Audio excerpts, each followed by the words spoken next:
Thing that you can kind of We lost relate you to. again, oh, for like 20 seconds there.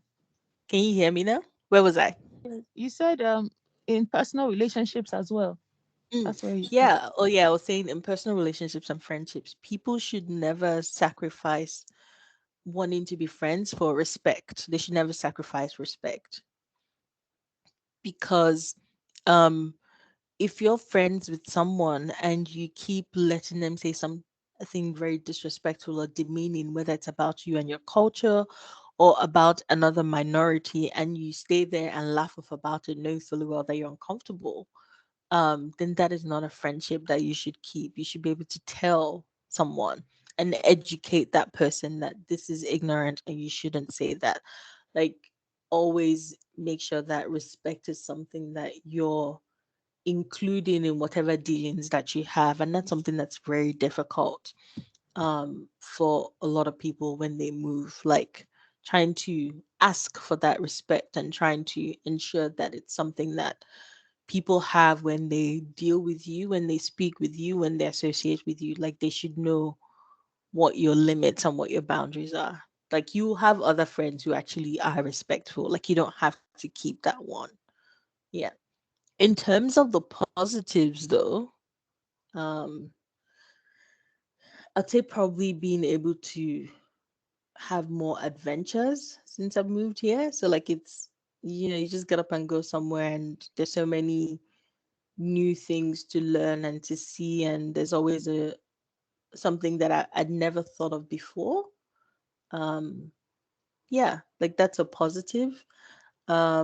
But also the opportunity to expand your knowledge as well, which is something that it's it's really rare in, I'd say probably in Nigeria, because it's rare for you to say you want to study.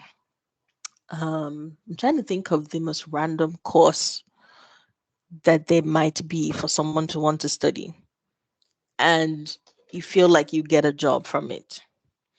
That's a Be a doctor. positive. Like, let's say for instance, yeah, I want to study marine biology in Nigeria. Where are you gonna get a job with marine biology except you maybe go into the navy? And even Mm, then it might not be useful for you in Nigeria, but you can mm, do that when you're somewhere else. Like, let's say, oh, what the powers that be consider to be developed countries. mm, um if you can do that in any country in Europe, you can do that here, down under. You can decide, I want to be a marine biologist because I love being in the water. I love marine life. I want to save the oceans because they're pretty important to the earth. Like, global warming is really harming that. Like, that's what you want to do. Then you can mm. do that and be fully confident that you'd have a job when you finish. So I'd say that's like a pretty big positive as well.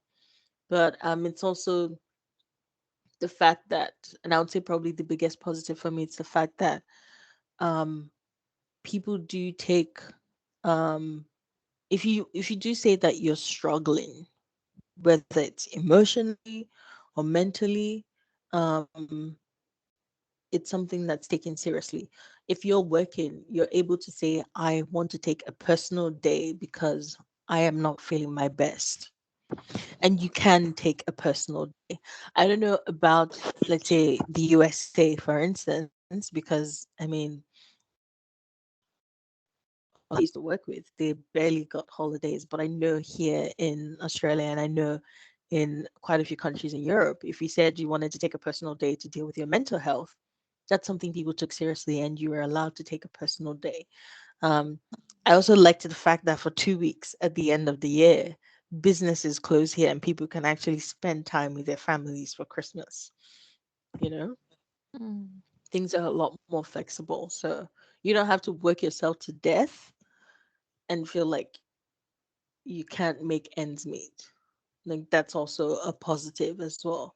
Because with the rate of how expensive things are back in Nigeria, it's pretty hard for someone to say, I want to work 8 hours a day and I feel like I'm doing well. I feel like, I can sleep comfortably at night. Mm, mm, But that's not the same here. You can work 8 hours a day and make a decent living and still sleep comfortably in your house. mm.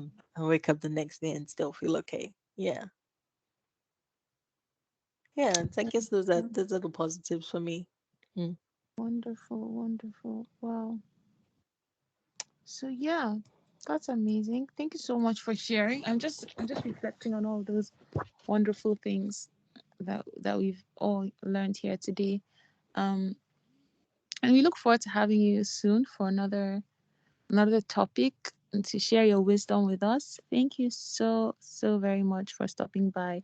Now, this has been such an interesting talk. We actually didn't even have a halftime. The thing just flowed because usually we would have to like take a halftime break and come back, but everything just flowed so awesomely. Yeah. So guys, you heard it here first. Up and away. To move to a foreign land is not necessarily as scary as it may seem, but at the same time, stay ready because it won't be as easy Mm. as ABC. So yeah, wonderful. So my takeaway from this is you know home. You can create home wherever you are. It's true you can always carry home in your heart, but you know if you go to a new place, you can build it into the home that you want it to be. And it's very funny. I have a friend from PNG, Papua New Guinea, which is closer to where you are. Yeah. And one beautiful thing that he said, I don't remember the exact the exact words that he used, but the general idea he was saying is it's a belief in his culture and his place where he's from that was it that the, your home is in your heart or whatever, so that he could easily up and move and live in Nigeria, but his home is always with him. It's wherever he is. Mm. It's in his heart. It's in his soul, right? Yeah. So Yeah. or rather, am I changing what he said? Or rather, your home is your heart. So even if you go to Nigeria and your body is in Nigeria, his soul always belongs to Papua New Guinea. Hey, I think that's what he said. So for Mm. him, he hasn't left home. His soul is always for his people. His soul is inside his home is Yeah. inside his heart. So wherever his Okay. body goes in this world, that's where his body is. But his Mm. home is inside his soul, and that is always with Yeah. his people, right? Oh wow, So that's really beautiful. yeah, Yeah. it's very beautiful. So let them take your body. Let them take your body wherever you go, but you will always be with us because your soul is of our land. That kind of thing. Yeah. Yeah. Yeah. It kind of I thought reminds that me was of so this beautiful. thing that people do where which is not done so much anymore, but like when you have a new baby, um you actually take the umbilical cord Placenta. once it's been Aha. caught. Yeah. And then you put it Mm. in an earthen pot and you Mm. bury it in the ground in your home or wherever. Yes. And the point is that Yes. it doesn't matter how far away that person goes. Your land, your Yeah. home would always call your spirit. Mm. You're joined together and you're one, which I don't think a lot of people Mm. practice it anymore. But just when I I think it's first such a found out about beautiful that, I thing. thought that is like pretty awesome as well. That It is. It you know, is. doesn't matter where you are. Like this, your the land that you come from is always a part of your spirit wherever you are, and you're Mm. always Mm. connected to it. Yeah. So But yeah. this new woke generation now, they want to be holier than the Pope. They want to be more Muslim than the Imam. They want to be more, oh my God, it's diabolical, it's voodooish. Every small thing is voodoo. Every small traditional thing is voodoo. They want to do assistant Jesus. So Yeah, I mean, I yeah. feel like there's